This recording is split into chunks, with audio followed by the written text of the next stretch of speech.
உடம்பு சரியில்லைங்க, மாத்திரை வாங்கிட்டு வாங்கன்னு சொல்லியிருந்தேன். மாத்திரை வாங்கிட்டு வாங்க, நல்லா பவர் கூடுன மாத்திரையை வாங்கி கொடுத்துட்டாங்க போல். சாப்பிட்டு மாத்திரை சாப்பிட்டு படுத்தேன் நைட்டு. காலையில் எழுந்திரிக்கிறேன், என்னால் எழுந்திரிக்க முடியல. கிறுகிறுன்னு தள்ளுது, ஒரு மாதிரியா எப்படியோ வருது. என்னங்க இருக்கக்கூடாதுன்னு நினச்சி என்ன மாத்திரையை வாங்கிட்டு வந்து கொடுத்தீங்க? இப்படி இருக்குது, எனக்கு ஒரு மாதிரியா கிறுகிறுனே தள்ளுதே அப்படின்னு சொல்லிக்கிட்டு இருந்தேன். இப்போ என்ன தான் செத்து பொழைச்சாலும் நம்ம வீட்டில் நம்ம தான் சமைச்சாகணுன்ற மாதிரி நிலமை. அதனால் சரி என்ன செய்யணும், பருப்பு ரசம் வச்சு சுரக்காய் பாசிப்பருப்பு போட்டு கூட்டு வச்சிடலான்னு அதான் ரெடி பண்ணுறேன்.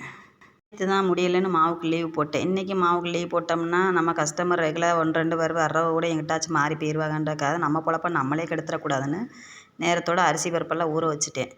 இவங்களுக்கெல்லாம் சாப்பாடெல்லாம் செஞ்சு கொடுத்து சாப்பிட்டு முடிச்சு வெளியில் அனுப்பிவிட்டோம்னா அவங்கவுங்களாம் அனுப்பிவிட்டோம்னா நம்ம கொஞ்சம் ரெஸ்ட் எடுத்துகிட்டு அப்புறம் மாவு ரெடி பண்ணி வச்சுட்டு சாயந்தரமாக பாக்கெட் போட்டு கடையில் கொடுத்துக்கலாம். சாப்பிட டேஸ்ட்டே தெரியலையே அப்படின்ட்டு கருப்பு கவுனி கஞ்சியும் பருப்பு துவையல் வைக்கலான்னு தான் ரெடி பண்ணேன். பருப்பு துவையல் கூட ரெடி பண்ண முடியல, அவ்வளோ சோம்பேறித்தனமாக ஒரு மாதிரியாக இருந்துச்சு. சரி சுரக்காய் பருப்பு கூட்டு வச்சு கஞ்சியை சாப்பிட்டுக்கலான்னு ரெடி பண்ணிட்டேன். அந்த வீடியோ பிடிச்சிருந்தா லைக் பண்ணுங்கள். வீடியோ பார்க்கணும். நன்றி.